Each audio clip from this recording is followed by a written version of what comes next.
নমস্কার, আনন্দম চ্যানেলের দ্বাদশ পর্বে আপনাদের স্বাগত। দর্শক বন্ধুরা, চলতি সেপ্টেম্বর মাসে 15 দিনের মধ্যেই জোড়াগ্রহণ, একটি চন্দ্রগ্রহণ এবং অপরটি সূর্যগ্রহণ। এবং আজকের এই পর্বে আলোচনা করতে যাচ্ছি আসছে সূর্যগ্রহণের সময়ক্ষণ নিয়ে।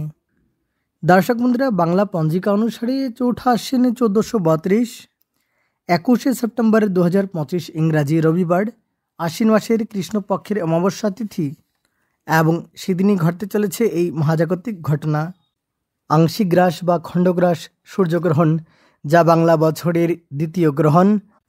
এবং ভারতীয় স্ট্যান্ডার্ড সময় অনুসারে এই গ্রহণ শুরু হবে রাত্রি 11 ঘটিকায়, গ্রহণ মধ্য রাত্রি 1টা 12 মিনিটে, গ্রহণ মুখ্য বা সমাপ্তি হবে রাত্রি 3টে 24 মিনিটে। অর্থাৎ 21 সেপ্টেম্বর রাত্রি 11 ঘটিকায় এই গ্রহণ শুরু হবে এবং 22 সেপ্টেম্বর রাত্রি 3টে 24 মিনিটে এই গ্রহণ সমাপ্ত হবে। এই গ্রহণের স্থিতিকাল 4 ঘন্টা 24 মিনিট, 4 ঘন্টা 24 মিনিট এবং এই গ্রহণের গ্রাসমান 0.855 এবং এই গ্রহণ দেখা যাবে নিউজিল্যান্ডে, সেই সঙ্গে মেলানেশিয়ার পূর্বাংশে এবং পলিনেশিয়ার দক্ষিণাংশে। সেই সঙ্গে এই গ্রহণ আন্টার্কটিকার পশ্চিমাংশে এই খণ্ডগ্রাস বা আংশিক গ্রাস সূর্যগ্রহণ দেখা যাবে।